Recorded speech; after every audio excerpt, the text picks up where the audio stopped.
Okay, today is the first day on factoring. 1.4, first day, factor and extract square roots.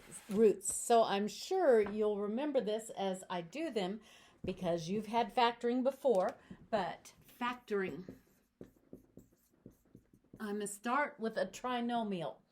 2x squared plus 9x plus 7 equals 3. Okay, almost a trinomial. If I subtract 3, 2x squared plus 9x plus 4 equals 0. There, it's a 1, 2, 3 term trinomial in the form of ax squared plus bx plus c equals 0. Trinomial, the standard form.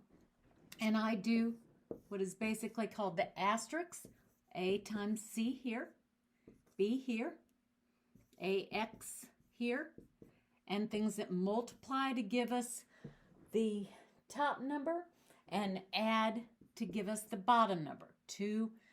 So in this 2x squared, 2 is the a.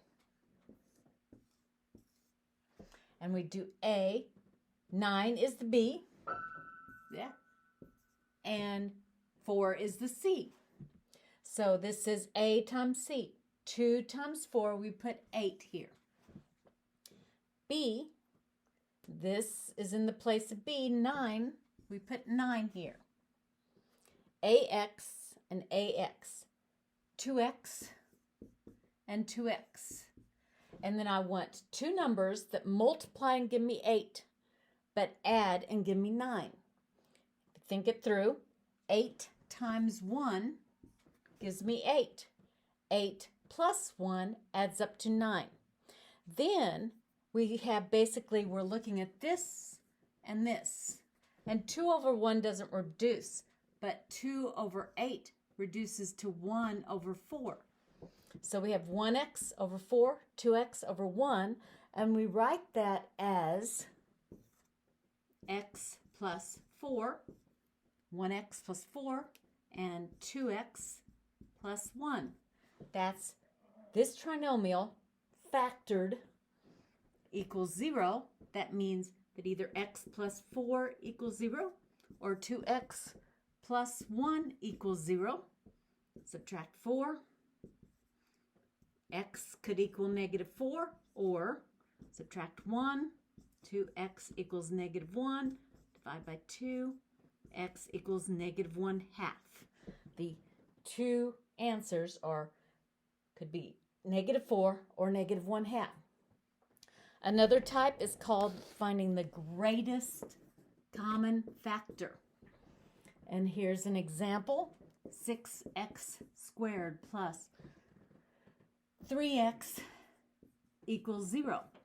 And you're supposed to figure out, what do these have in common?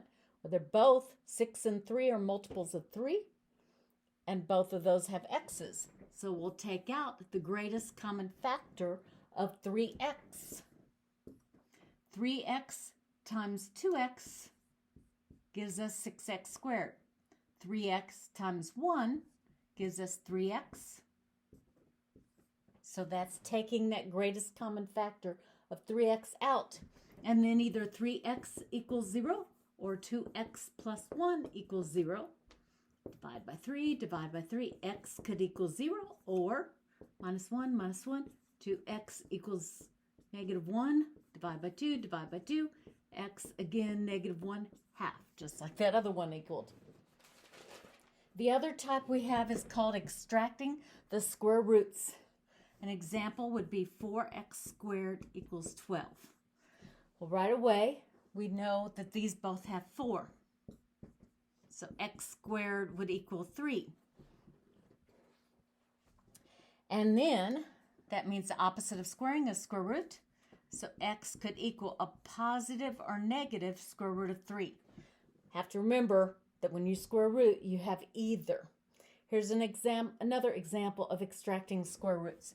X minus 3 squared equals 7. Okay, whenever you have the square, you can take the square root, but this would be the whole side.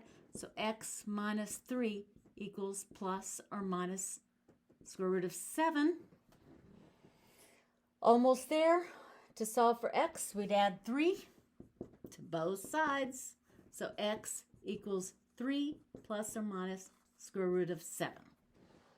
That's the type of problems you'll be doing in this section. Call me, email if you have any questions.